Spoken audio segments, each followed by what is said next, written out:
Admission প্রোগ্রামের আজকের chemistry ক্লাসে সাথে আছে আমি অভিলাষা রায়ন্তু, পড়াশোনা করছি Dhaka university genetic engineering and বায়োটেকনোলজিতে। আজকে আমরা পড়তে যাচ্ছি chemistry first paper. Chemistry first paper last দুটো চ্যাপ্টার আমরা আজকে পড়ব। প্রথমে পড়ব রাসায়নিক পরিবর্তনের শেষ পার্টটুকু, এর প্রথম ক্লাসটুকু এর আগেই হয়ে গিয়েছে। তো এই চ্যাপ্টারটার শেষ পার্টটুকু শেষ করে আমরা চলে যাব কর্মমুখী রসায়ন। তোমরা জানো কর্মমুখী রসায়ন চ্যাপ্টারটাতে তেমন কিছু নেই, তো আমরা মোটামুটি একটু গল্প করব সেটা নিয়ে এবং টুকটাক যা প্রশ্নগুলো আসে সেগুলো একটু আলোচনা করব। তো চলো শুরু করা যাক আজকের ক্লাস। তো আজকের ক্লাসে আমরা যা যা এই 4 অধ্যায় থেকে যেসব বিষয় পড়বো সেগুলো হচ্ছে আমাদের ওই যে পর্যন্ত আমরা পড়েছি ভরক্রিয়া সূত্র পর্যন্ত, তারপরে যে বিষয়গুলো রয়েছে আমার পানির আয়নিক গুণফল রয়েছে, অ্যাসিড ক্ষারের বিয়োজন নিয়ে কিছু কথা রয়েছে, তারপরে বিক্রিয়ার তাপ রাসায়নিক সমীকরণ, এই বিষয়গুলো কিছু কিছু রয়েছে, সেগুলো আমরা পড়ে ফেলবো। আচ্ছা, তো চলো শুরু করছি পানির আয়নিক গুণফল দিয়ে। তো নামটাতেই বুঝতে পারছো পানি এবং তার সাথে আয়নিক গুণফল, তার মানে পানি যে আয়নে পরিণত হচ্ছে সেই আয়নে পরিণত হওয়ার পরে তাদের ঘনমাত্রার একটা গুণফল আমরা এখানে হিসাব করব, তাই তো? তাহলে এই যে দেখো আমার যখন পানি আমরা দেখছি, তো পানি নর্মালি পানি কিভাবে থাকে, পানি যদি আয়নিত হয় সেটা হাইড্রোজেন এবং হাইড্রোজেন আয়ন এবং হাইড্রোক্সিল আয়নে পরিণত হয়, তাই তো? তাহলে এই যে দুই অণু পানি মিলে কি হয়, দুই অণু পানি মিলে একটা হাইড্রোনিয়াম আয়ন গঠন করে এবং হাইড্রোক্সিল আয়ন তৈরি করে। আচ্ছা, তো এই যে আমরা যদি ভরক্রিয়ার সূত্র অনুযায়ী আমরা এখানে কে এর মান বের করতে চাই, তাহলে প্রথম বিক্রিয়ার ক্ষেত্রে আমার কে এর মান কি হবে বলো? উপরে হবে আমার H+ আয়নের ঘনমাত্রা এবং OH আয়নের ঘনমাত্রা, আর নিচে থাকবে আমার H2O এর ঘনমাত্রা অর্থাৎ পানির ঘনমাত্রা। তাহলে দেখো এই যে পানির ঘনমাত্রা, তা এই পানি আমরা এর আগের ক্লাসে বলেছিলাম যে এই ঘনমাত্রার ক্ষেত্রে আমরা সলিড এবং লিকুইডের যে ঘনমাত্রা সেটাকে আমরা 1 ধরি। তার মানে এই যে নিচে H2O-কে যদি আমরা এইটার ঘনমাত্রাকে যদি আমরা 1 ধরি, তাহলে এই KW অর্থাৎ পানির আয়নিক গুণফল সেটা আমার হয়ে যাবে কিন্তু H+ × OH-। আচ্ছা, তাহলে এই পানির আয়নিক গুণফল এই সাধারণ তাপমাত্রায় অর্থাৎ 25 ডিগ্রি সেলসিয়াস তাপমাত্রায় কিন্তু এই পানির আয়নিক গুণফলটা আমার থাকে 10⁻⁻14। আচ্ছা, তাহলে বুঝতেই পারছো এখানে এই যে 10⁻⁻14 এটা 14, তাহলে 10⁻⁻14 যদি হয় তাহলে বুঝতেই পারছো যে এই যে এখানে আমার হাইড্রোজেন আয়ন এবং হাইড্রোক্সিল আয়ন দুটো ইকুয়াল অনুপাতে আছে। তার মানে এই যে পানির আয়ন নর্মাল তাপমাত্রায় আমার পানির ক্ষেত্রে হাইড্রোজেন আয়নের ঘনমাত্রা ইকুয়াল টু হাইড্রোক্সিল আয়নের ঘনমাত্রা ইকুয়াল টু আমার 10⁻⁻7, ঠিক আছে? আচ্ছা, তো এই হলো আমার পানির আয়নিক গুণফল নিয়ে মোটামুটি আলোচনা। এবারে চলো নেক্সট টপিকে চলে যাই। নেক্সটে আছে অ্যাসিডের বিয়োজন। তাহলে অ্যাসিড কি নিয়ে গঠিত? পানি যেভাবে ভেঙে গেল সেরকম ভাবে আমরা অ্যাসিডকেও ভাঙতে পারি, তাই তো? তাহলে দেখো অ্যাসিডে কি থাকে? অ্যাসিডে আমার অবশ্যই H+ আয়ন থাকে। আচ্ছা, H+ আয়ন যদি থাকে এবং তার সাথে একটা অ্যানায়ন থাকে, তাই না? তাহলে H+ আয়নকে আমি H লিখলাম এবং অ্যানায়নটাকে আমি A লিখলাম। দ্যাট মিনস আমরা HA এটা দিয়ে একটা অ্যাসিডকে বোঝাতে পারি। আচ্ছা, তাহলে এটাকে যদি আমরা বিয়োজন করতে চাই, এটা কি হবে? এটা আমার H+ আয়নে পরিণত হবে এবং অ্যানায়নটাতে পরিণত হবে।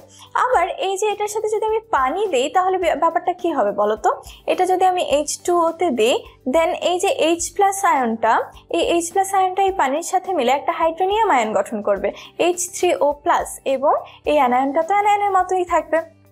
আচ্ছা, তো এইখান থেকে আমরা কে এর মান যেটা পাই তোমরা সবাই জানো মোটামুটি, অসওয়াল্ডের লঘুকরণ সূত্র যদি আমরা এখানে প্রয়োগ করি, এখান থেকে আমরা যে কে এর মানটা পাই সেটা হয় আমার K হয়ে যায় α²C, তাই তো? এই আলফা কি?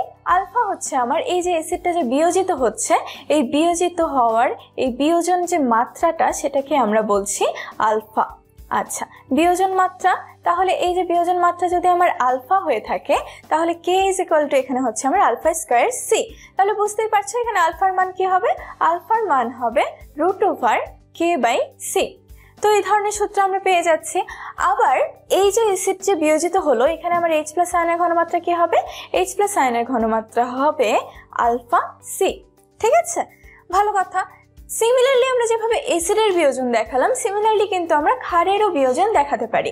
সেটা কিরকম? ক্ষারের বিয়োজনের ক্ষেত্রে আমরা বুঝতেই পারছি, ক্ষারের বিয়োজনের ক্ষেত্রে আমরা OH, এখানে যেমন আমরা হাইড্রোজেন আয়ন নিয়ে কাজ করেছি, ক্ষারের বিয়োজনের ক্ষেত্রে আমরা হাইড্রক্সিল আয়ন নিয়ে কাজ করব। এবং সেখানে তোমার যে এখানে আমরা হাইড্রোজেন আয়নের ঘনমাত্রা বের করেছি, সেখানে হাইড্রক্সিল আয়নের যে ঘনমাত্রাটা রয়েছে, সেই হাইড্রক্সিল আয়নের ঘনমাত্রাটাও কিন্তু এখানে আলফা সি হবে। তার মানে যেখানে যেখানে আমাদের বুঝতেই পারছো যে যেখানে যেখানে আমরা হাইড্রোজেন আয়ন নিয়ে কাজ করছি, সেই জায়গাগুলোই জাস্ট হাইড্রক্সিল আয়ন নিয়ে কাজ করব। আচ্ছা, তো অ্যাসিডের বিয়োজন আমরা শিখলাম মোটামুটি। এবারে চলে আসি এই যে অ্যাসিডগুলোর শক্তিমাত্রা কিভাবে আমরা নির্ণয় করব। তাহলে অ্যাসিডের শক্তিমাত্রা অ্যাকচুয়ালি কিভাবে নির্ণীত হয়, যে অ্যাসিড যত বেশি বিয়োজিত হয় সেই অ্যাসিড আসলে তত বেশি শক্তিশালী। কেন? কারণ এর আগে যে আমি বিক্রিয়াটা তোমাদের দেখালাম, সেখানে আমি দেখিয়েছি অ্যাসিড বিয়োজিত হয়ে হাইড্রোজেন আয়ন তৈরি করে। তার মানে যখন সে হাইড্রোজেন আয়ন যেই অ্যাসিড যত বেশি হাইড্রোজেন আয়ন তৈরি করতে পারছে, সেই অ্যাসিড তত বেশি শক্তিশালী। সিমিলারলি যেই অ্যাসিড যত বেশি তাড়াতাড়ি, যে অ্যাসিড বিয়োজন মাত্রা যত বেশি, সেই অ্যাসিডের শক্তিমাত্রা তত বেশি। তার মানে এই যে অ্যাসিডের শক্তিমাত্রা যদি আমরা নির্ণয় করতে চাই, তাহলে আমাদের যে বিষয়টাকে নিয়ে তুলনা করতে হবে সেটা হচ্ছে তার বিয়োজন মাত্রাটা, বা বিয়োজনের উপর যেসব বিষয় প্রভাব ফেলে সেই সব বিষয় আমাদের লক্ষ্য রাখতে হবে। তাহলে দেখো অ্যাসিডের শক্তিমাত্রা কোন কোন নিয়ামকের উপর নির্ভর করে সেটা আমরা একটু দেখে নিই। অ্যাসিডের বিয়োজন ধ্রুবকের মানের উপর। তা আমি প্রথমেই বললাম, যেহেতু আমার অ্যাসিডের বিয়োজন ধ্রুবকের মানের উপর কেন নির্ণয় করবে, কারণ এই যে অ্যাসিডের বিয়োজন ধ্রুবকের মান যত বেশি, সেই অ্যাসিড তত বেশি বিয়োজিত হয়, এবং যত বেশি বিয়োজিত হবে তত বেশি সেটি তীব্র হবে। আচ্ছা, এরপরে রয়েছে হাইড্রোসিডের অনুষ্ঠিত ঋণাত্মক আয়নের আকারের উপর। তাহলে হাইড্রোসিড কোনগুলো? হাইড্রোসিডগুলো হচ্ছে এই যে আমার হ্যালোজেন যে সিরিজটা রয়েছে গ্রুপ 17, তো সেই গ্রুপ 17 যে মৌলগুলো রয়েছে সেগুলোর সাথে হাইড্রোজেন মিলে যে অ্যাসিডগুলো তৈরি করে, সেগুলো হচ্ছে আমার হাইড্রোসিড। দ্যাট মিনস এই যে আমার হাইড্রোসিডের মধ্যে কি কি থাকবে? হাইড্রোক্লোরিক অ্যাসিড থাকবে, হাইড্রোজেন ব্রোমাইড, এই ধরনের এগুলো আমার হাইড্রোসিডের মধ্যে পড়ছে। তাহলে দেখো ঋণাত্মক আয়নের আকারের উপর, তার মানে এখানে আমরা কি পেতে পারি? হাইড্রোজেন আয়োডাইড পেতে পারি, হাইড্রোজেন ব্রোমাইড পেতে পারি, হাইড্রোজেন HCl অর্থাৎ হাইড্রোক্লোরিক অ্যাসিড। তাহলে হাইড্রোব্রোমিক অ্যাসিড, হাইড্রোআয়োডাইড অ্যাসিড, এই ধরনের এই জিনিসগুলো আমরা, এই অ্যাসিডগুলোকে আমরা বলছি হাইড্রোসিড। তাহলে দেখো এই যে ঋণাত্মক আয়ন, এখানে ঋণাত্মক আয়ন কি রয়েছে? ব্রোমাইড আয়ন রয়েছে, আয়োডাইড আয়ন রয়েছে, ক্লোরাইড আয়ন রয়েছে। তার মানে আমার এই যে এই হাইড্রোসিডগুলো, ঋণাত্মক আয়নগুলো আমার যত বেশি হবে, যত বড় আকারের হবে, আমার হাইড্রোসিডের তীব্রতাও কিন্তু তত বেড়ে যাবে। ঠিক আছে? তাহলে দেখো এই যে হাইড্রোজেন আয়োডাইড, এই যে আয়োডিনের আকার যেহেতু সবচেয়ে বড়, তাহলে এর তীব্রতা সবচেয়ে বেশি। দেন আমার রয়েছে হাইড্রোজেন ব্রোমাইড, তারপরে রয়েছে হাইড্রোক্লোরিক অ্যাসিড। ঠিক আছে?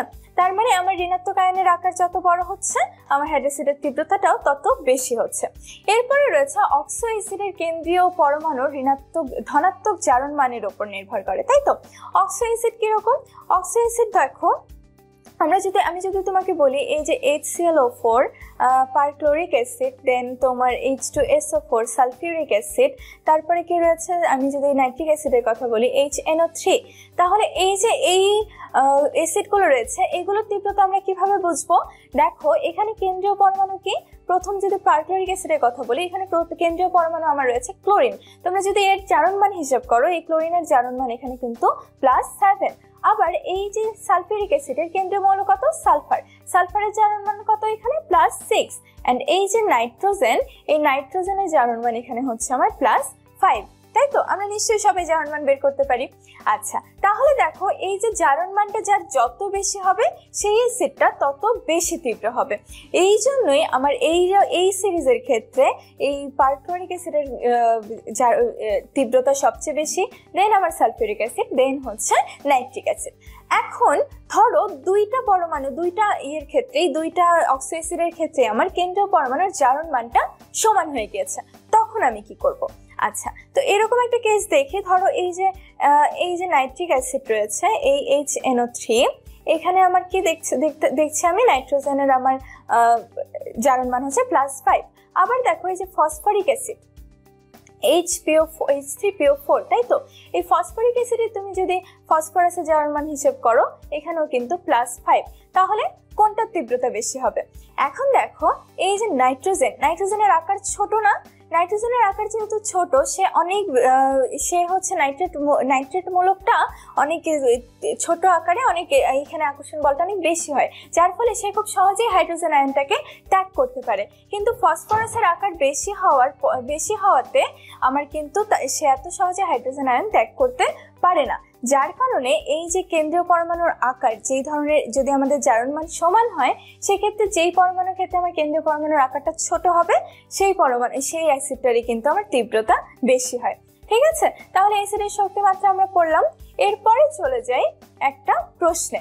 2015-16 সালে ঢাকা ইউনিভার্সিটি ভর্তি পরীক্ষার প্রশ্ন, সঠিক ক্রম কোনটা, তাই তো? তাহলে দেখো, আমরা যদি দেখি, এই একটু আগে আমরা সলভ করলাম যেই ক্রমটা, সেটাই চলে এসেছে। এই যে perchloric acid, sulphuric acid, nitric acid এবং সালফিউরাস অ্যাসিড। তাহলে এই পর্যন্ত আমরা বের করেইছি আগের স্লাইডে। এখন এই যে সালফিউরাস অ্যাসিড যদি তুমি দেখো, এখানেও কিন্তু সালফার জারণ মান হচ্ছে +4। তাহলে এই যে এইটাতে আমার সিরিয়ালটা ঠিক আছে, তার মানে এটা সঠিক উত্তর হচ্ছে অপশন ডি। আচ্ছা, তাহলে নেক্সটে চলে যাই, পিএইচ এবং পিওএইচ। তার মানে দেখো, এই যে আমরা অ্যাসিডের তীব্রতা নিয়ে পড়লাম, এই তীব্রতা পরিমাপের একটা দণ্ড থাকা দরকার, সেই মানদণ্ডটাই হচ্ছে আমার পিএইচ। আমরা সবাই জানি এই যে পিএইচ এর মান, পিএইচ কাকে বলে? পিএইচ হচ্ছে এই যে আমরা একটা অ্যাসিড যখন আমি পানিতে দিচ্ছি, তখন আমরা একটা হাইড্রোজেন আয়ন বা হাইড্রোনিয়াম আয়ন পাচ্ছি, তাই না? এই যে হাইড্রোজেনিয়াম আয়নের যে ঋণাত্মক লগারিদম, পিএইচ আমরা কি বলি? পিএইচ আমরা বলি এই যে হাইড্রোজেন আয়নের যে ঘনমাত্রাটা রয়েছে, সেটার যে লগারিদমের যে ঋণাত্মক মানটা রয়েছে, সেটাকে আমরা বলি তার পিএইচ, তাই তো? আচ্ছা, অ্যাসিডের শক্তি মাত্রা আমরা এই পিএইচ দিয়ে বুঝতে পারি। কিভাবে বুঝতে পারি? আমরা সবাই জানি এই যে আমার পিএইচ 7 যে পয়েন্টটা রয়েছে, এটা হচ্ছে আমার নিউট্রাল পয়েন্ট, তাই তো? এখানে আমার অ্যাসিড, এই কোনো দ্রবণের যদি আমরা পিএইচ বলি 7, সেটা আমরা বলবো একটা নিউট্রাল দ্রবণ। যেমন আমার বিশুদ্ধ পানির ক্ষেত্রে কিন্তু পিএইচ 7 থাকে, কারণ সেটা হচ্ছে একদম নিউট্রাল, তার অ্যাসিডিক ধর্মও নেই, তার ক্ষারীয় ধর্মও নেই। আচ্ছা, কিন্তু পিএইচ যদি 7 এর চেয়ে কম হয়ে যায়, তখন সেটা কি ধরনের আচরণ করবে? তখন সেটা আমার এই অ্যাসিডিক আচরণ করবে। তার মানে পিএইচ কমতে থাকবে এবং H+ এর ঘনমাত্রাটা আমার বাড়তে থাকবে। আবার এই যে পিএইচ যদি 7 এর চেয়ে বেশি হয়ে যায়, তখন কি হবে? তখন সেটা ক্ষারীয় হবে, অর্থাৎ তখন আমার পিএইচ এর মান বাড়তে থাকবে, কিন্তু হাইড্রোনিয়াম আয়ন বা হাইড্রোজেন আয়নের ঘনমাত্রা কিন্তু আমার কমতেই থাকবে। তো নেক্সটে আমরা পিএইচ সম্পর্কিত প্রশ্ন করে নিই। তাহলে দেখো, 2001-2 সালে ঢাকা ইউনিভার্সিটি ভর্তি পরীক্ষার প্রশ্ন। এখানে বলেছে কি, একটি দ্রবণের হাইড্রোক্সাইড আয়নের ঘনমাত্রা 1 × 10⁻⁴ মোল পার লিটার। দ্রবণের পিএইচ কত? তার মানে এখানে আমাকে কি দিয়েছে? এখানে আমাকে হাইড্রোক্সাইড আয়নের ঘনমাত্রা দিয়েছে, তাই না? হাইড্রোক্সাইড আয়নের ঘনমাত্রা দিয়েছে। তাহলে আমি এখান থেকে কি বের করতে পারি? আমি এখান থেকে বের করতে পারি পিওএইচ, তাই তো? পিএইচ যেমন কি? পিএইচ যেমন আমার হাইড্রোনিয়াম আয়ন বা হাইড্রোজেন আয়নের ঘনমাত্রার ঋণাত্মক লগারিদম, পিওএইচ হচ্ছে আমার হাইড্রক্সিল আয়নের ঋণাত্মক লগারিদম। আচ্ছা, তাহলে পিএইচ এবং পিওএইচ এর মধ্যে সম্পর্ক কি? পিএইচ এবং পিওএইচ এর মধ্যে সম্পর্ক হচ্ছে, এই পিএইচ কোন একটা দ্রবণের পিএইচ প্লাস পিওএইচ যদি আমরা যোগ করি, সেটা হয়ে যায় 14। তার মানে আমাকে পিওএইচ বের করার ইনফরমেশন দিয়েছে, সেখান থেকে যদি আমরা দেখি, সেখান থেকে আমরা কিন্তু পিএইচ এর মানও বের করে ফেলতে পারবো। আচ্ছা, তাহলে এবার দেখো, এই যে এখানে দিয়েছি আমি ঋণাত্মক লগারিদম হাইড্রোক্সিল আয়নের, এখানে হাইড্রোক্সাইড আয়নের ঘনমাত্রা কি দিয়েছে? 1 × 10⁻⁴। তাহলে লগারিদম অফ 1 × 10⁻⁴, তাই তো? এটা ক্যালকুলেশন করলে কি আসে? খুবই সোজা, 10 দিয়েছে যেহেতু, তার মানে এটা হয়ে যায় আমার 4। তার মানে কোনো এই যে দ্রবণটা আমার দিয়েছে, এই দ্রবণের পিওএইচ হচ্ছে 4। তাহলে বুঝতেই পারছো এটার পিএইচ কত হবে? পিএইচ হবে 14 - 4, দ্যাট মিনস 10। তার মানে আমার এটার সঠিক উত্তর হচ্ছে 10। আচ্ছা, এরপরে বলেছে 0.1 মোলার হাইড্রোক্লোরিক অ্যাসিডের পিএইচ মান কত? আচ্ছা, 0.1 মোলার যেহেতু হাইড্রোক্লোরিক অ্যাসিড আমাকে বলেছে, তার মানে আমরা বুঝতেই পারছি এখানে আমার হাইড্রোজেন আয়নের ঘনমাত্রা হচ্ছে 0.1। তাহলে আমরা পিএইচ কি বের করতে পারি? PH equal to minus logarithm of 0.1 মানে কি 10 to the power -1। That means এইখানে আমার পিএইচ হয়ে যাবে 1। তার মানে এইটার সঠিক উত্তর হচ্ছে এই যে 1.0, অর্থাৎ অপশন বি। আচ্ছা, এরপরের স্লাইডে চলে যাই। এখানে বলেছে একটি দ্রবণের পিএইচ হলো 5। এই দ্রবণের মধ্যে পর্যাপ্ত পরিমাণ অ্যাসিড যোগ করে এরপর পিএইচ কোথায় নামানো হলো? 2-তে নামিয়ে আনা হলো। এতে দ্রবণের H+ আয়নের ঘনমাত্রার বৃদ্ধি কত হলো? আচ্ছা দেখো, তাহলে একটা দ্রবণের পিএইচ যখন 5, আচ্ছা পিএইচ ইকুয়াল টু আমি পড়েছি যে পিএইচ মানে হচ্ছে minus logarithm of hydrogen ion, তাই না? হাইড্রোজেন আয়ন, তাহলে হাইড্রোজেন আয়নের ঘনমাত্রা। তাহলে এখানে আমার হাইড্রোজেন আয়নের ঘনমাত্রা ইকুয়াল টু কি হবে বলো? হাইড্রোজেন আয়নের ঘনমাত্রা ইকুয়াল টু কিন্তু হবে 10 to the power minus pH. ঠিক আছে, সিমিলারলি আমরা এই জিনিসটা ইয়ের ক্ষেত্রে ক্ষারের ক্ষেত্রে পিওএইচ এর ক্ষেত্রে আমরা ইউজ করতে পারি। আচ্ছা, তাহলে এখানে যদি হাইড্রোজেন আয়নের ঘনমাত্রা পিওএইচ হয়, আচ্ছা 10 to the power minus pH হয়, তাহলে আমরা এখানে কি করতে পারি? দেখো, আমার প্রথমে ছিল 5, তাহলে প্রথম ক্ষেত্রে আমার 10 টু দি পাওয়ার -5 ছিল, দেন হয়েছে 2। দ্যাট মিনস আমার পরবর্তীতে হয়েছে 10 টু দি পাওয়ার -2।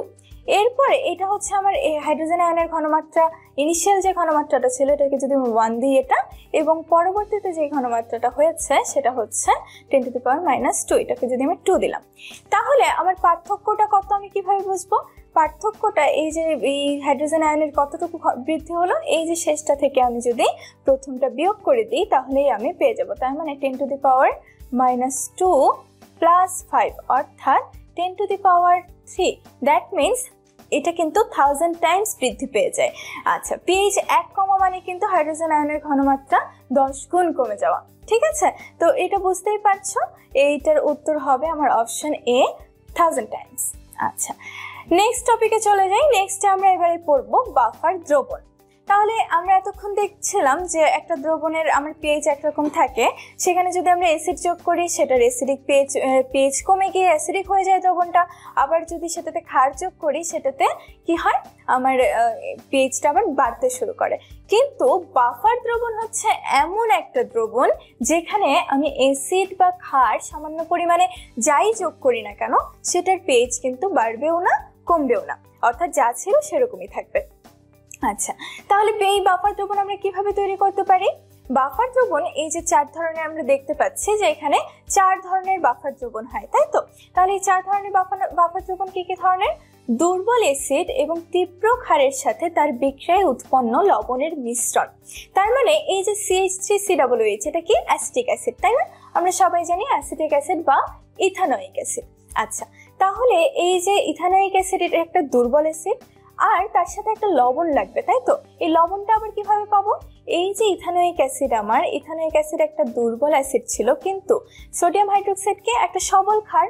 তাহলে এই যে তীব্র ক্ষারের সাথে আমার ইথানোয়িক অ্যাসিড যদি বিক্রিয়া করে তাহলে কোন লবণটা তৈরি করে? তাহলে এই যে সোডিয়াম ইথানয়েট এই লবণটা তৈরি করে।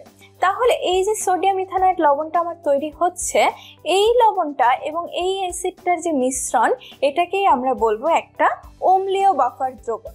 ঠিক আছে, সিমিলার ঘটনাটা আমরা ক্ষারের ক্ষেত্রেও দেখতে পারি যে একটা দুর্বল ক্ষার থাকবে, একটা দুর্বল ক্ষার এবং সেই ক্ষারের সাথে একটা তীব্র অ্যাসিডের বিক্রিয়ায় যে লবণটা উৎপন্ন হবে সেই লবণটা আমরা ব্যবহার করব। কিরকম? এই যে দেখো, এখানে যদি আমি দেখাই, এটা যদি আমি দেখাই, এখানে এটা কি হতে পারে? সোডিয়াম হাইড্রোক্সাইড, অ্যামোনিয়াম হাইড্রোক্সাইড একটা দুর্বল ক্ষার, কিন্তু এর সাথে যদি আমি HCl যুক্ত করি তাহলে HCl একটা তীব্র অ্যাসিড, তাই না? তাহলে এখান থেকে কোন লবণটা উৎপন্ন হচ্ছে? আমার অ্যামোনিয়াম ক্লোরাইড, যেটা একটা কিন্তু আমার দুর্বল ক্ষার এবং তীব্র অ্যাসিডের বিক্রিয়ায় একটা উৎপন্ন লবণ হচ্ছে।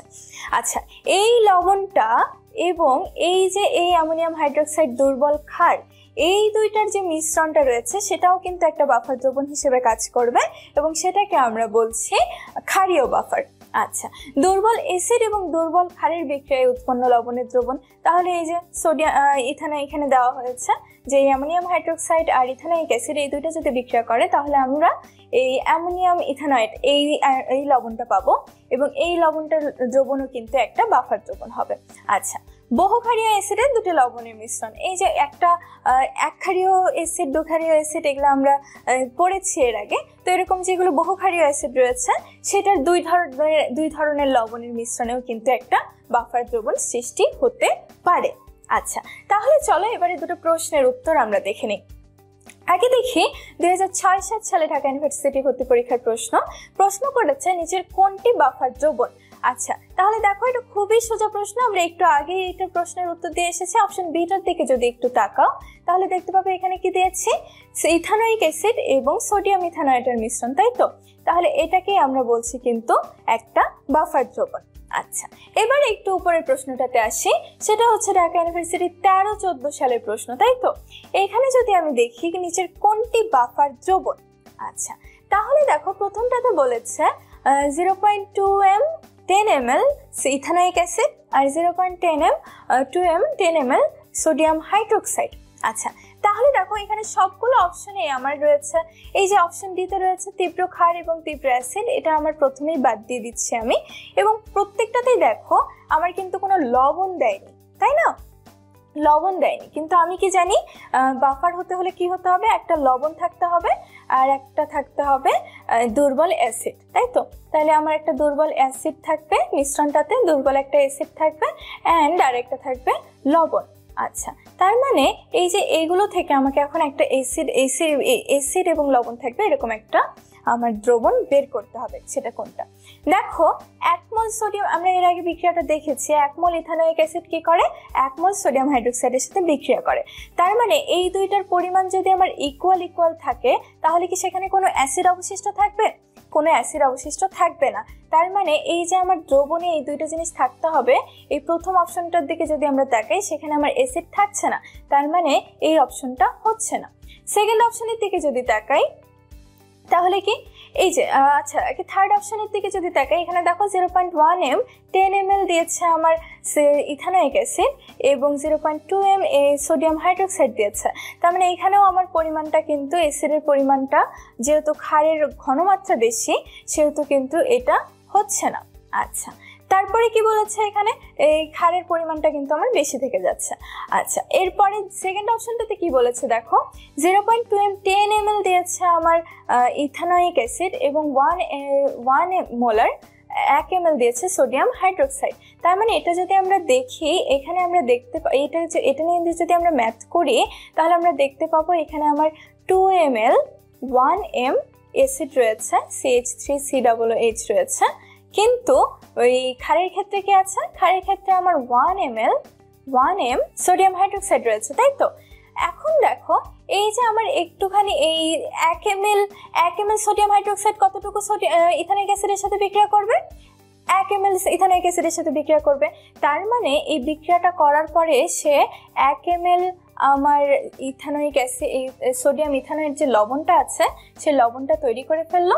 এর পাশাপাশি সে কিন্তু আরো কি তৈরি করছে, 1 ml আমার এই ইথানোয়িক অ্যাসিডটা যে ছিল সেটা কিন্তু অবশিষ্ট থেকেই যাচ্ছে। তার মানে এই যে আমরা কিন্তু একটা দ্রবণ পেয়ে গেলাম যেখানে আমার অ্যাসিড থাকছে এবং এই লবণ থাকছে।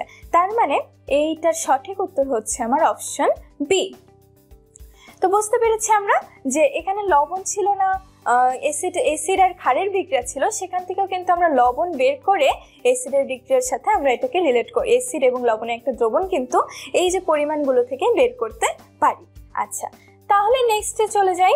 নেক্সটে আমরা আসছি বাফার দ্রবণের ক্রিয়া কৌশলে। তাহলে বাফার দ্রবণ আসলে কিভাবে কাজ করছে, আমরা যদি মানে সে ক্রিয়া কৌশল বলতে কি বোঝায়, যে সে পিএইচ এর মানটা কিভাবে বজায় রাখছে, তাই তো?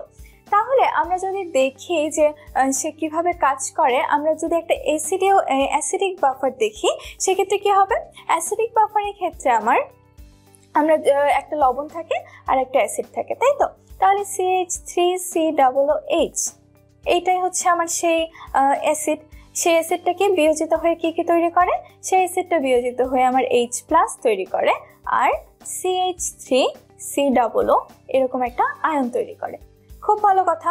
এরপরে কি থাকে, এর মধ্যে একটা লবণ থাকে, তাই তো, CH3COO এরকম একটা লবণ থাকে। সেই লবণটা বিয়োজিত হয়ে কি করে, CH3COO এরকম একটা আয়ন তৈরি করে, প্লাস সোডিয়াম একটা আয়ন তৈরি করে।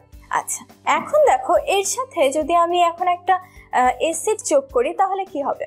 অ্যাসিড যদি যোগ করি তাহলে আমার এখানে যদি আমি একটা অ্যাসিড দিই তাহলে কি হবে, সেই অ্যাসিডের যে H+ আয়নটা রয়েছে সেই H+ আয়নটা আমি যোগ করছি, সেটা গিয়ে আমার এইখানে এটার সাথে যুক্ত হয়ে এইটাকে নিয়ে সে তৈরি করবে আবার কিন্তু CH3COOH। ঠিক আছে, তাহলে দেখো যে পরিমাণ অ্যাসিড আমরা যোগ করছি সেটা কিন্তু আবার ওইটার সাথে বিক্রিয়া করেই CH3COOH আবার ওই সেই অ্যাসিডটা তৈরি করছে এবং সেই অ্যাসিডটা আবার আয়নিত হয়ে এরকম তৈরি হয়ে যাচ্ছে।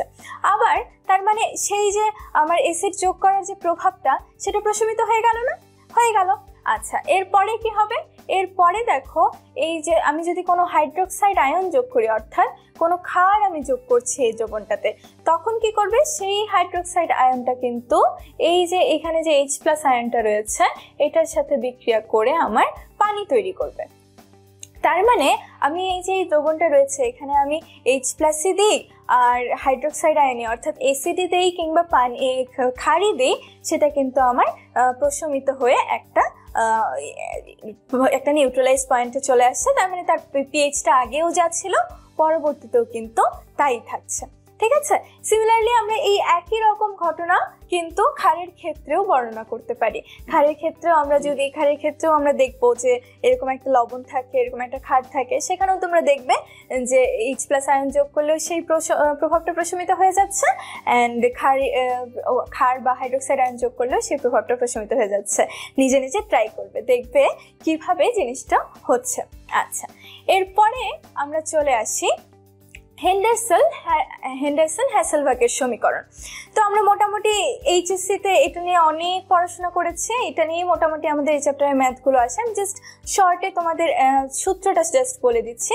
সেই সূত্রটা কি, একটা বাফার দ্রবণে আমরা যখন সেই বাফার দ্রবণটাতে হয়তো লবণ দিয়েছি, অ্যাসিড দিয়েছি কিংবা ক্ষার দিয়েছি, লবণ দিয়েছি, তো এই ধরনের যে সমীকরণ, এইটার জন্য আমরা সেই দ্রবণটা বাফার দ্রবণের যে আমরা পিএইচ নির্ণয় করব, হেন্ডারসন এবং হ্যাসেলবাগ কিন্তু সেই সমীকরণটাই আমাদের দিয়েছেন।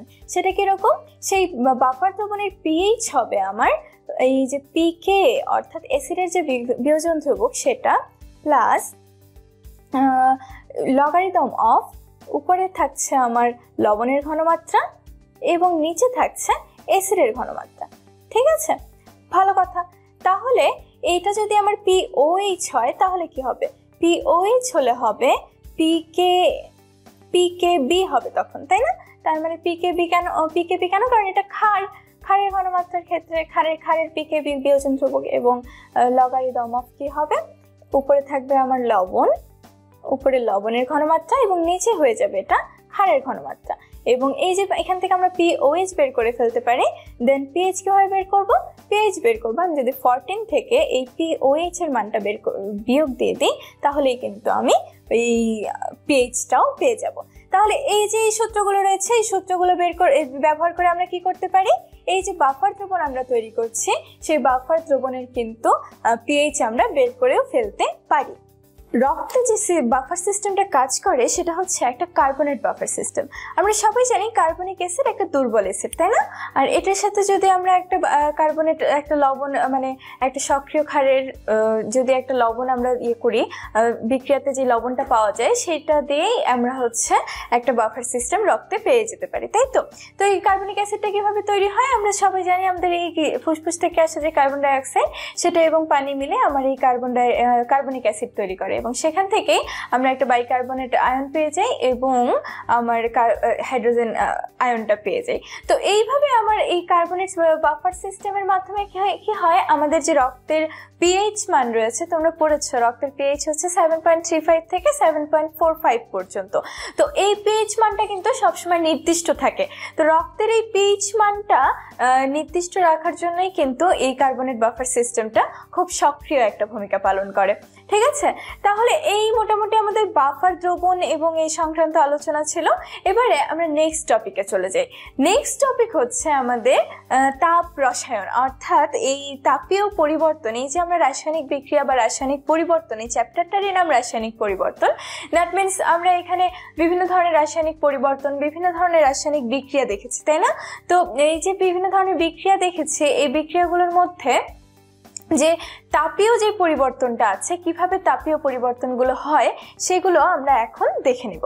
আচ্ছা, তাহলে দেখো, এই যখন আমি তোমাদের সক্রিয়ণ শক্তি পড়াচ্ছিলাম তখনই বলে দিয়েছিলাম যে তাপ উৎপাদী বিক্রিয়া কখন হয় এবং তাপ হারি বিক্রিয়া কখন হয়। তো সেই জিনিসগুলো, এই যে এই গ্রাফটা যদি আমরা এখন লক্ষ্য করি, এই যে এনথালপির যে পরিবর্তনটা, অর্থাৎ এই যে আমার রিঅ্যাকটেন্টের শক্তি যখন আমার প্রোডাক্টের শক্তির চেয়ে বেশি হবে, অর্থাৎ এই যে এই পার্থক্যটা, প্রোডাক্ট এবং রিঅ্যাকটেন্টের শক্তির যে পার্থক্যটা, এটা যখন আমার এই ডেল এইচ যখন লেস দেন 0, অর্থাৎ ডেল এইচ ইকুয়াল টু যখন আমার নেগেটিভ মান একটা আমরা পাবো, তখন সেটাকে আমরা বলতেছি যে এটা একটা তাপ উৎপাদী বিক্রিয়া, তাই তো?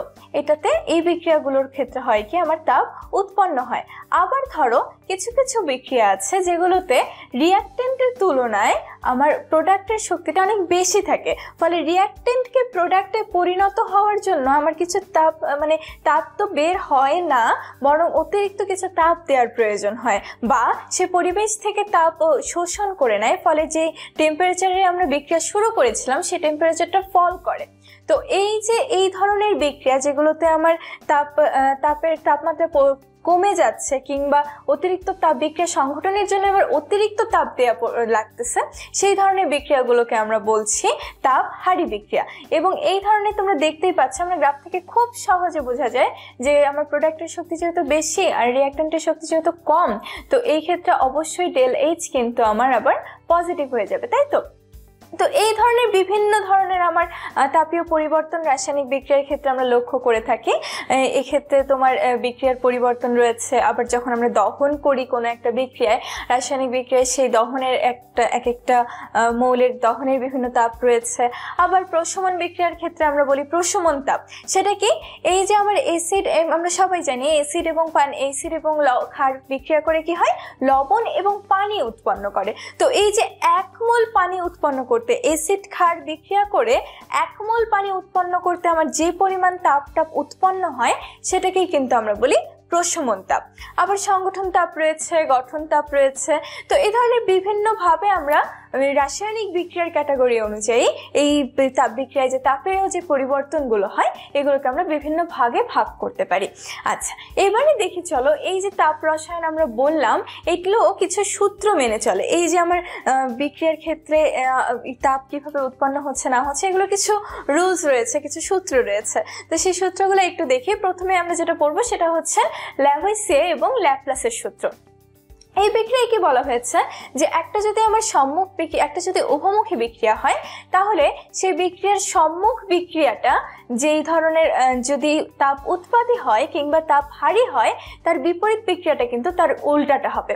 কিরকম, যেমন ধরো এই যে আমি যখন তোমাদের লাস্ট ক্লাসে যখন অ্যামোনিয়ার উৎপাদনের কথা বলেছিলাম, তখন আমরা দেখেছি যে অ্যামোনিয়া উৎপাদনের যে সম্মুখ বিক্রিয়াটা, অর্থাৎ নাইট্রোজেন এবং হাইড্রোজেন মিলে যে অ্যামোনিয়া উৎপন্ন হচ্ছে, সেই বিক্রিয়াটা কিন্তু আমার তাপ উৎপাদী। অর্থাৎ আমরা যদি একটু দেখে নিই, এই যে নাইট্রোজেন প্লাস হাইড্রোজেন এইটা মিলে, এটা দিয়ে আমার অ্যামোনিয়া তৈরি হচ্ছে, তাই না? এটাকে যদি আমরা সম্মুখ বিক্রিয়া বলি, এই সম্মুখ বিক্রিয়ার ক্ষেত্রে আমার এটা কিন্তু ডেল এইচ যেটা, সেটা কিন্তু আমার নেগেটিভ থাকে।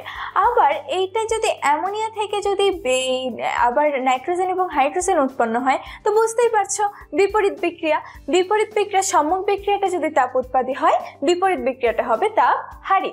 এই কথাটাই বলেছে আমার সূত্রে। এই যে দেখো, এ থেকে যখন বি উৎপাদ তৈরি হচ্ছে, তখন আমার ডেল এইচ যখন পজিটিভ x কিলোজুল পার মোল ছিল, আবার যখন বি থেকে এ হয়ে যাচ্ছে জিনিসটা, তখন কিন্তু আমার নেগেটিভ x কিলোজুল পার মোল। তো এইটাই হচ্ছে আমার ল্যাভোইসিয়ে এবং ল্যাপ্লাসের সূত্র, যে যখন আমরা বিপরীত বিক্রিয়া করছি তখন কিন্তু এই যে তাপের পরিবর্তনটাও বিপরীত দিকে হয়ে যাচ্ছে। আচ্ছা, এরপরে হেস কি বলেছেন? বিজ্ঞানী হেসের সূত্র বলছে যে একটা বিক্রিয়ায় অনেক রকম বিক্রিয়া আছে, তাই না? যে আমরা জৈব যৌগের ক্ষেত্রে অনেক সময় দেখেছি যে একটা বিক্রিয়া কয়েকটা ধাপে সম্পন্ন হয়। তো এই যে কয়েকটা ধাপে বিক্রিয়া সম্পন্ন হচ্ছে, তো এই ক্ষেত্রে প্রত্যেকটা ধাপে তাপের কিছু পরিবর্তন হয়। তো আলটিমেটলি উনি যেটা বলেছেন সেটা হচ্ছে এই যে আমার এ থেকে বি, ধরো একটা বিক্রিয়ায় আমি চাচ্ছি যে এ থেকে সি উৎপন্ন হবে, কিন্তু এ থেকে ডিরেক্ট সি উৎপন্ন না হয়ে সে এ থেকে বি এ আগে পরিণত হয়, বি থেকে তারপরে সি এ পরিণত হয়। তাহলে দেখো এই যে এই বিক্রিয়াটা এইটা এক ধাপেই হতে পারতো, আর এখানে সে দুটো ধাপ অতিক্রম করেছে। যেহেতু দুটো ধাপ অতিক্রম করেছে, তাহলে এই বিজ্ঞানী হেস বললেন এই যে এই এক ধাপে সম্পন্ন হলে যে পরিমাণ শক্তি বা যে পরিমাণ তাপীয় পরিবর্তন হতো এই বিক্রিয়াটার ক্ষেত্রে, সেই পরিমাণ তাপীয় পরিবর্তন কিন্তু এই যে এই দুই ধাপের যোগফলেই হয়ে যাবে। তার মানে এই যে আমার এখানে এ থেকে সি হওয়ার ক্ষেত্রে আমরা এই বিক্রিয়ার পরিবর্তনটাকে যদি আমরা ডেল এইচ বলে থাকি, তাহলে এই যে এ থেকে বি হওয়ার সময় তার পরিবর্তন হয়েছে ডেল H1 এবং বি থেকে সি হওয়ার সময় ডেল H2। তাহলে এই যে এই দুইটা তাপের পরিবর্তনের যোগফলই কিন্তু আমার হবে এই যে আলটিমেটলি আমরা এক ধাপে সম্পন্ন হলে যে পরিবর্তনটা হতো সেটা। তো খুবই সোজা বিষয়, চলো এই সম্পর্কিত একটা অঙ্ক করে নিই। বলেছে নিচের বিক্রিয়াগুলো হতে কার্বনের প্রমাণ দহন তাপ নির্ণয় করো। ঢাকা ইউনিভার্সিটি 15-16 সালের প্রশ্ন, তাই তো? তাহলে দেখো এখানে আমার কার্বনের দহন তাপ বলতে কি বুঝিয়েছে, যে কার্বন আমার দহন হয়ে কার্বন ডাইঅক্সাইড পরিণত হবে। তার মানে এখানে আমরা দুইটা ধাপ দেখতে পাচ্ছি, তাই না?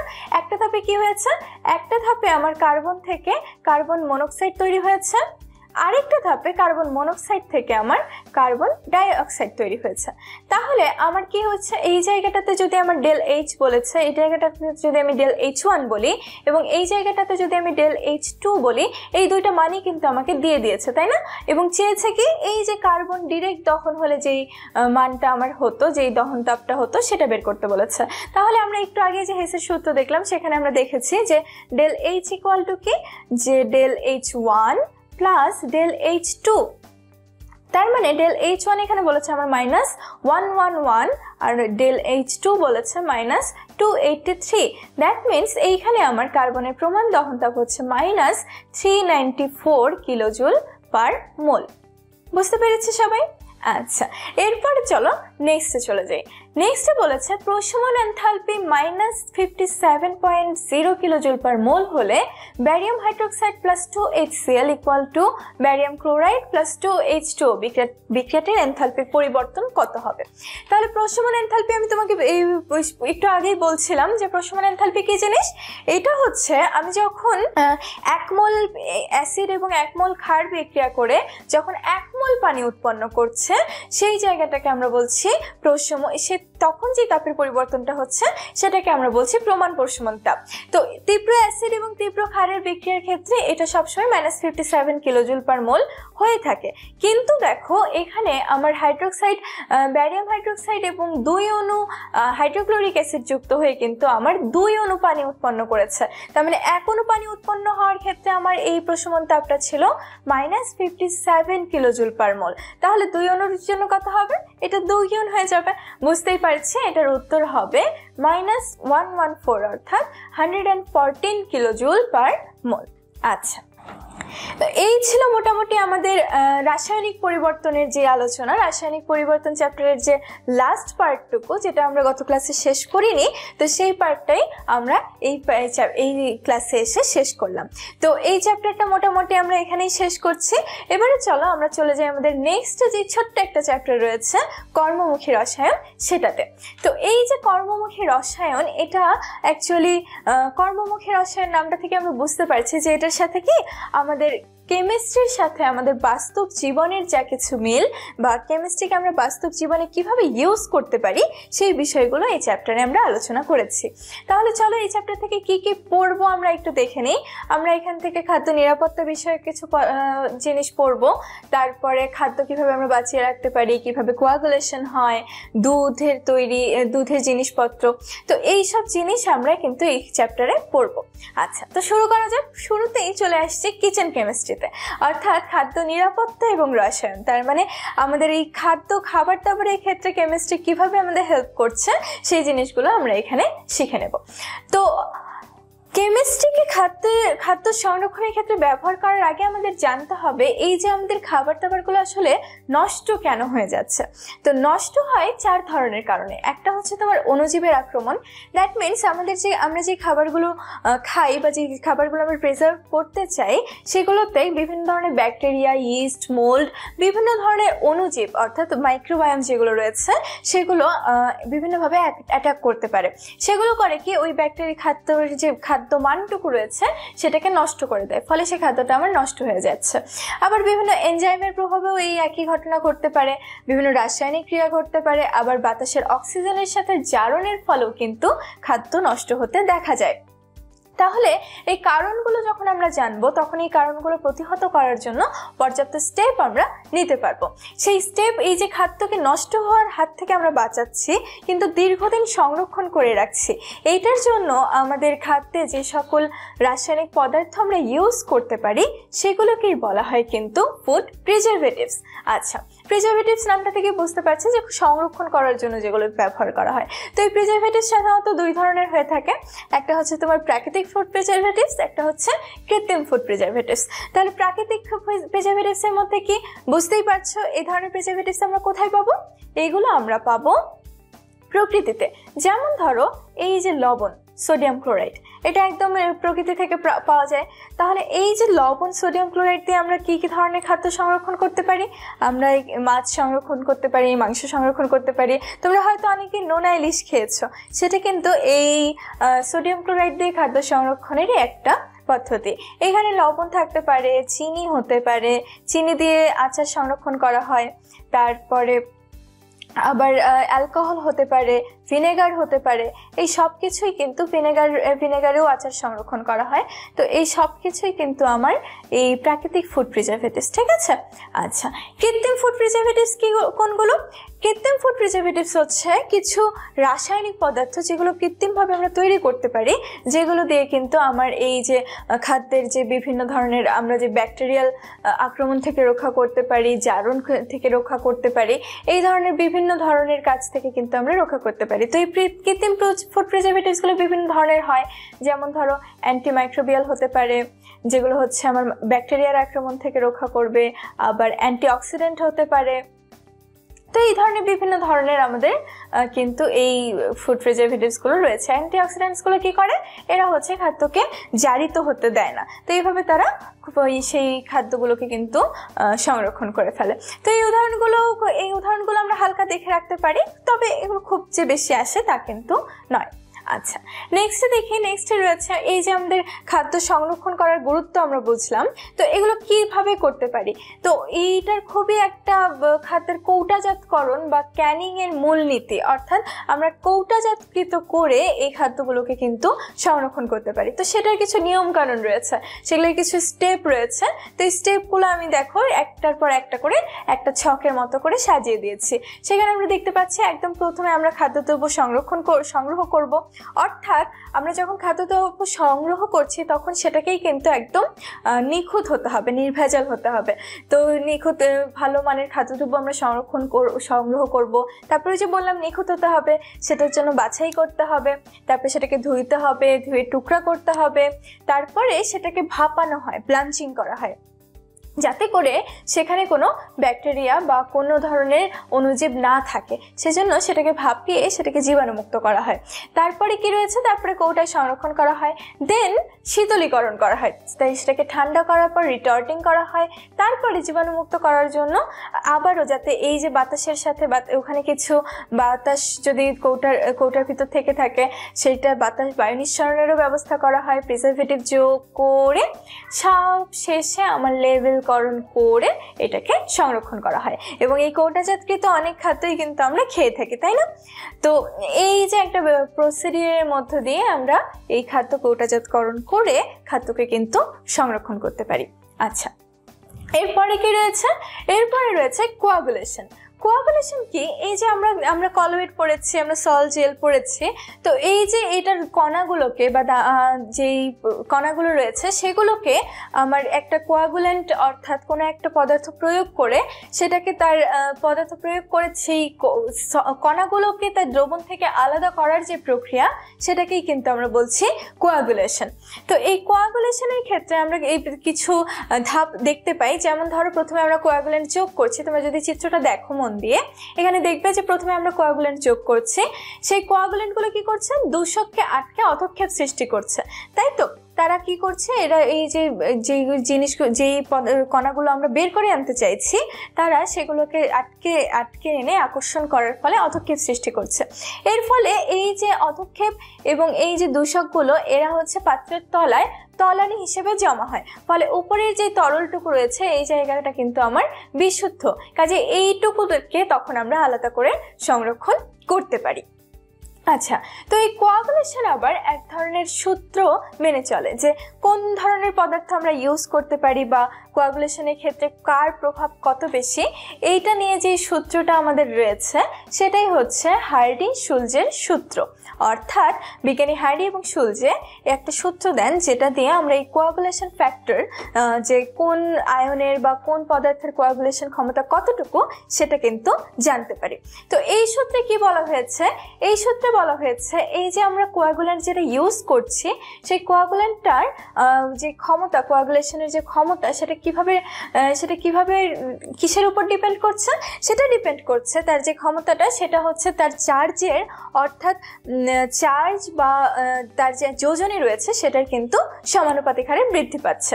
যেমন ধরো আমি যদি তোমাকে বলি এই যে আয়নের ক্ষেত্রে যদি আমি তোমাকে বলি যে sodium plus ion, magnesium 2 plus ion এবং অ্যালুমিনিয়াম 3 প্লাস আয়ন, এই তিনটা আয়নের মধ্যে আমার কোনটার কোয়াগুলেশন ফ্যাক্টর বা কোয়াগুলেশনের ক্ষমতা বেশি হবে? তো হার্ডি-শুলজের সূত্র অনুযায়ী বলেছে যে এই ক্ষমতাটা আমার যোজনী বা চার্জের সমানুপাতিক। তার মানে এই যে দেখো আমরা দেখেছি এই সোডিয়ামের যোজনী 1, ম্যাগনেসিয়ামের 2 এবং অ্যালুমিনিয়ামের 3। তার মানে এক্ষেত্রে কিন্তু কোয়াগুলেশন ক্ষমতা অ্যালুমিনিয়ামের সবচেয়ে বেশি হবে, তারপরে হবে ম্যাগনেসিয়ামের, তারপরে হবে সোডিয়ামের। আমরা যদি অ্যানায়নের কথা বলি, অ্যানায়নের ক্ষেত্রেও কিন্তু একই জিনিস প্রযোজ্য। অ্যানায়নের ক্ষেত্রে কি হবে বুঝতেই পারছি, ধরো আমি তোমাকে দিয়েছি phosphate ion PO4 3- ion, sulphate ion SO4 2- ion এবং একটা রয়েছে অ্যামোনিয়াম আয়ন, তাই তো? Ammonium plus ion. তাহলে দেখো বা এখানে ধরো অ্যামোনিয়াম প্লাস আয়ন না দিয়ে আমি দিলাম ক্লোরাইড আয়ন। তো দেখো এখানে এই ক্লোরাইড আয়ন -1, এটা -2, এটা -3। তার মানে এই যে তাদের যোজনী ধীরে ধীরে বাড়ছে, তার মানে এদের কোয়াগুলেশন ক্ষমতাও কিন্তু এই সালফেট আয়নের চেয়ে কিন্তু আমার ক্লোরাইড আয়নের কোয়াগুলেশন ক্ষমতা আরো বেশি হবে। ঠিক আছে, তাহলে বুঝতে পেরেছি আমরা সবাই। এবারে আসো আমরা পড়ি দুধের শতকরা সংযুক্তি। তার মানে দুধ আমরা অনেকে, আমাদের খুবই পরিচিত একটা খাবার, খুবই সুষম খাবার, আমরা ছোটবেলা থেকে পড়ে আসছি। তো এই যে দুধে কি কি উপাদান থাকে, কি পরিমাণে থাকে, এই জিনিসগুলো কিন্তু আমরা হালকা দেখে রাখতে পারি, কারণ এই যে দুধের পরিমাণ হয়তো কিছু জিনিস, কিছু প্রশ্ন মাঝে মাঝে ইউনিভার্সিটি ভর্তি পরীক্ষাগুলোতে চলে আসে, বুঝেছ? যেমন ধরো এই যে এই কোন দুধে, মানুষের দুধে পানির পরিমাণ কত, গরুর দুধে পানির পরিমাণ কত, কিংবা প্রোটিন কোন প্রাণীর দুধে প্রোটিনের পরিমাণ সবচেয়ে বেশি, এই জিনিসগুলো কিন্তু আমার চলে আসে। ঠিক আছে, তো এইগুলো আমরা একটু হালকা করে দেখে রাখবো যাতে করে আমরা এই প্রশ্নগুলো মিস না করে ফেলি। আচ্ছা, তো এইগুলো আমরা দেখে রাখলাম। তো দেখো আমি দুটো প্রশ্ন দিয়েছি এখানে। জাহাঙ্গীরনগর 2015-16 ভর্তি পরীক্ষা এসেছে, গাভীর দুধে শতকরা কত % পানি? তোমরা যদি আগে ছকটা দেখে থাকো তাহলে নিশ্চয়ই যে আগে পড়ে নাও, তাহলে বুঝতে পারবে এই উত্তরটা। সেটা হচ্ছে 87.2%। আচ্ছা, দুধের মিষ্টতা বাড়ায়, এটা একটা ইম্পর্টেন্ট কোয়েশ্চেন, যে দুধে এক ধরনের কার্বোহাইড্রেট থাকে, সেই কার্বোহাইড্রেটটা হচ্ছে আমার ল্যাকটোজ। তো এই ল্যাকটোজের কারণে কিন্তু দুধের স্বাদটা আমার মিষ্টি লাগে। আচ্ছা, তারপরে আমরা আসছি গ্লাস ক্লিনার প্রস্তুতিতে। গ্লাস ক্লিনার আমাদের খুবই প্রয়োজনীয় একটা জিনিস, আমরা বিভিন্ন গ্লাস পরিষ্কার করার কাজে গ্লাস ক্লিনার ইউজ করি। তো চলো এটা কিভাবে তৈরি হয় সেটা একটু দেখে নিই। গ্লাস ক্লিনার তৈরির ক্ষেত্রে আমার যে উপাদানগুলো লাগে সেগুলো হচ্ছে, প্রথমেই রয়েছে লিকার অ্যামোনিয়া। লিকার অ্যামোনিয়াটা কি জিনিস? লিকার অ্যামোনিয়া হচ্ছে 25% 25% অ্যামোনিয়াম হাইড্রোক্সাইড, অর্থাৎ লিকার অ্যামোনিয়া হচ্ছে 25% অ্যামোনিয়াম হাইড্রোক্সাইডের যে জলীয় দ্রবণ সেটাকে আমরা বলছি লিকার অ্যামোনিয়া। এটাই মেইনলি গ্লাস ক্লিনারের ক্ষেত্রে আমার পরিষ্কারক হিসেবে কাজ করে। এরপরে রয়েছে রাবিং অ্যালকোহল। রাবিং অ্যালকোহল হচ্ছে আইসোপ্রোপাইল অ্যালকোহল, ঠিক আছে। তো এই আইসোপ্রোপাইল অ্যালকোহলে কি হয়, আইসোপ্রোপাইল অ্যালকোহলটা কি কাজে ব্যবহৃত হয়, সেটা হচ্ছে এই যে অ্যালকোহলটা আমার যে গ্রিজ এবং ময়লা আছে, রাবিং বুঝতেই পারছো, এই যে গ্রিজ এবং ময়লাগুলো যেগুলো আছে সেগুলোকে সে টেনে বের করে নিয়ে আসে। তারপরে সারফেক্টেন্ট ইউজ করা হয়। সারফেক্টেন্ট হচ্ছে আমাদের এক ধরনের ডিটারজেন্ট, সোডিয়াম লরেল সালফেট। তো সেই ডিটারজেন্টটা কি করে, সেই ডিটারজেন্টটা করে কি, ওই সারফেস টেনশনটাকে হ্রাস করে, একটা সারফেক্টেন্ট হিসেবে কাজ করে। সেই সারফেস যে টেনশনটা আছে, পৃষ্ঠটানটাকে কমিয়ে আমার পরিষ্কার করতে সহায়তা করে। এরপর ইথিলিন গ্লাইকল থাকে, পানি থাকে এবং সুগন্ধি রং থাকে। এগুলো তো আমরা বাজারে কিনতেই পাই, যার কারণে আমার এই গ্লাস ক্লিনারের যে সেন্টটা আমরা পাই সেটা হচ্ছে এইসব কারণে। আচ্ছা, এরপরে রয়েছে টয়লেট ক্লিনার প্রস্তুতি। তোমরা যদি আমার সাথে তড়িৎ রসায়নের ক্লাসটা করে থাকো তাহলে সেখানে তোমাদের টয়লেট ক্লিনার প্রস্তুতির একটা তড়িৎ বিশ্লেষণের মাধ্যমে কিভাবে টয়লেট ক্লিনার প্রস্তুতির মূল উপাদান যেটা সোডিয়াম হাইড্রোক্সাইড সেটা প্রস্তুত করা হয় সেটা দেখে থাকো, সেটা আমি সেই ক্লাসেই পড়িয়েছিলাম। তাহলে তড়িৎ বিশ্লেষণের মাধ্যমে মার্কারি তড়িৎদ্বার ইউজ করে সোডিয়াম ক্লোরাইডের তড়িৎ বিশ্লেষণ করে কিন্তু এই সোডিয়াম হাইড্রোক্সাইডটা প্রস্তুত করা হয়। অ্যান্ড এই সোডিয়াম হাইড্রোক্সাইডই হচ্ছে আমার টয়লেট ক্লিনারের মূল উপাদান। আচ্ছা, তো এবারে দেখি একটা খুবই ইম্পর্টেন্ট কোয়েশ্চেন, সেটা আমরা এইচএসসিতে এই প্রশ্নটা প্রায়শই এসে থাকে। তো সেই প্রশ্নটা কি, টয়লেট ক্লিনারে কস্টিক সোডা ব্যবহার করা হলেও গ্লাস ক্লিনারে ব্যবহার করা হয় না কেন? আচ্ছা, তো আমরা দেখছি যে কস্টিক সোডা একটা স্ট্রং ক্ষার, তো কিন্তু সেটা ব্যবহার করে আমরা টয়লেট ক্লিনিং এর কাজে ওটা ব্যবহার করছি, কিন্তু গ্লাস ক্লিনিং এর ক্ষেত্রে ব্যবহার করলে কি ক্ষতি ছিল? ক্ষতিটা হচ্ছে গ্লাসের যে প্রধান উপাদান সেটা হচ্ছে আমার সিলিকন ডাইঅক্সাইড। এই সিলিকন ডাইঅক্সাইডের সাথে যদি আমি সোডিয়াম হাইড্রোক্সাইড ব্যবহার করি তাহলে হবে কি, সোডিয়াম হাইড্রোক্সাইড এই সিলিকন ডাইঅক্সাইডের সাথে বিক্রিয়া করে সোডিয়াম সিলিকেট তৈরি করবে, Na2SiO3। এই যে সোডিয়াম সিলিকেট তৈরি করছে তার মানে কি, যে গ্লাসের যে মেইন উপাদানটা রয়েছে সেটা ক্ষয়প্রাপ্ত হচ্ছে না। তার মানে গ্লাস ক্লিনার দিয়ে তুমি গ্লাস পরিষ্কার করতে চাচ্ছ, কিন্তু সেটা আলটিমেটলি গ্লাসের আরো ক্ষতি করে ফেলবে, গ্লাসটা ক্ষয়ে যাবে। যার কারণেই কিন্তু আমাদের যে মৃদু ক্ষার রয়েছে অ্যামোনিয়াম হাইড্রোক্সাইড, সেই মৃদু ক্ষার সেই অ্যামোনিয়াম হাইড্রোক্সাইডের যে 25% দ্রবণ যেটাকে আমরা লিকার অ্যামোনিয়া বলছি, সেটা কিন্তু ইউজ করা হচ্ছে গ্লাস ক্লিনারের ক্ষেত্রে।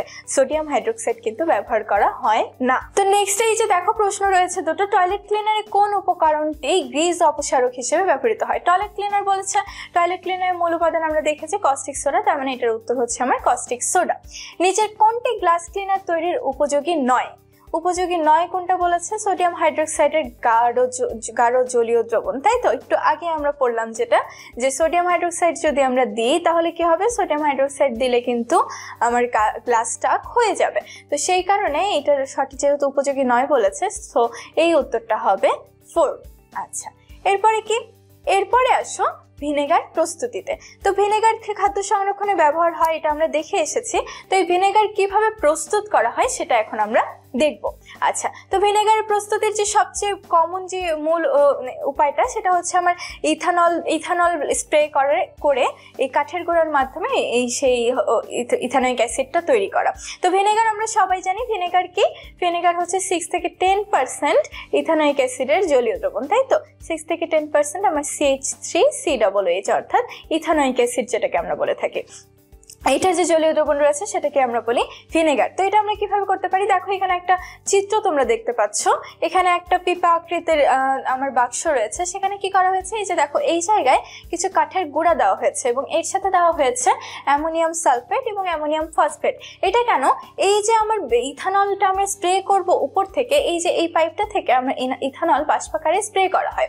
তো এই যে ইথানলটা স্প্রে করছি সেটাকে জারিত করে, আমরা সবাই জানি অ্যালকোহলকে জারণ করে অ্যাসিড তৈরি করা যায়, তাই তো? তাহলে দেখো এই যে ইথানলকে যে আমরা জারিত করছি, তো এই জারিত করার ফলে কি হয়, জারিত করার জন্য এক ধরনের ব্যাকটেরিয়া আমার দরকার হয়। সেই ব্যাকটেরিয়াটার নাম হচ্ছে মাইকোডার্মা অ্যাসিটি। এটা কিন্তু খুবই গুরুত্বপূর্ণ একটা ব্যাকটেরিয়া, আমি আবারও বলছি সেই ব্যাকটেরিয়াটা হচ্ছে মাইকোডার্মা অ্যাসিটি। তো এই ব্যাকটেরিয়াটার যে গ্রোথের জন্য আমার অ্যামোনিয়াম ফসফেট এবং অ্যামোনিয়াম সালফেটটা এখানে ব্যবহার করা হয়। এরপরে এই কাঠের গুঁড়োর উপর দিয়ে বাষ্পাকারে এই যে তোমার ইথানলটা স্প্রে করা হয়, ফলে এই যে এয়ার পাস করা হচ্ছে, তোমরা দেখতে পাচ্ছ এই দুই পাশ থেকে এয়ার পাস করা হচ্ছে। এয়ার পাসের ফলে যে এই বাতাসের যে আমার অক্সিজেনটা রয়েছে, সেই অক্সিজেনটা সেই ইথানলকে জারিত করে কিন্তু আমার এই যে CH3COOH অর্থাৎ ইথানোয়িক অ্যাসিড প্রস্তুত করছে। এখান থেকে আমরা 98% বিশুদ্ধ ইথানোয়িক অ্যাসিড পেয়ে যাই। এটাকে পরবর্তীতে আরও লঘুকরণ করে 6 থেকে 10% জলীয় দ্রবণ প্রস্তুত করে আমরা এটাকে ভিনেগার হিসেবে বাজারজাত করি। তাহলে আমরা দেখতেই পাচ্ছি, এবং এই পুরো বিক্রিয়াটাতে, এই প্রসেসটাতে আমার টেম্পারেচার মেনটেন করা হয় 35 ডিগ্রি সেলসিয়াস। তো ইন দ্য সেম ওয়ে আমরা আখের রস থেকেও ভিনেগার প্রস্তুত করতে পারি। সেই ক্ষেত্রে ইথানলটা প্রস্তুত করার আগে আমাদের আখের রস থেকে আমরা যে ইনভার্ট চিনিটা পাই, অর্থাৎ গ্লুকোজ এবং ফ্রুক্টোজের যে মিশ্রণ, সেখান থেকে আমার আগে ইথানল তৈরি করে নিতে হয়, দেন কিন্তু আবার এই প্রসেসে ইথানোয়িক অ্যাসিড তৈরি করে নিতে হয়। আচ্ছা, তো ওই যে ইনভার্ট চিনি থেকে সেখানে কিছু এনজাইম কাজ করে, ইস্টের ব্যবহার রয়েছে সেখানে। তো এই হলো আমার মোটামুটি ভিনেগার প্রস্তুতির পদ্ধতি। তাহলে দেখে নেই এখানে এই যে ভিনেগার আমরা প্রস্তুত করলাম, এই ভিনেগারটা আসলে আমার কিভাবে কাজে লাগবে, অর্থাৎ সে কিভাবে খাদ্য সংরক্ষণ করে। তাহলে ভিনেগারের খাদ্য সংরক্ষণের কৌশলের মধ্যে প্রথমে আমরা দেখেছি এটা যেহেতু একটা অ্যাসিড, তার মানে সে কি করছে, একটা অ্যাসিডিক মাধ্যম তৈরি করছে, তাই তো? যেহেতু অ্যাসিডিক মাধ্যম তৈরি করছে, সেই অ্যাসিডিক মাধ্যমে সে কি করছে, সেই অ্যাসিডিক মাধ্যমে পিএইচটা লো হবে।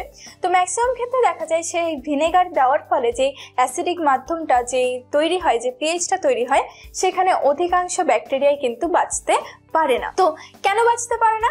কারণ এই যে অ্যাসিড, এই অ্যাসিড, এই ভিনেগারের এই অ্যাসিডের তোমার H+ যে আয়নটা রয়েছে, সে করে কি এই ব্যাকটেরিয়ার প্রোটিনের সাথে বিক্রিয়া করে আমার প্রোটিনটাকে বিনষ্ট করে দেয়, যার ফলে কিন্তু আমার এই পিএইচটা লো হওয়ার কারণে এবং ব্যাকটেরিয়া যাতে ধ্বংস হয়, সেই উপযোগী ব্যাকটেরিয়া পিএইচ সৃষ্টি হওয়ার কারণে কিন্তু খাদ্য সংরক্ষণের ক্ষেত্রে ভিনেগার খুব একটা কার্যকরী ভূমিকা পালন করে।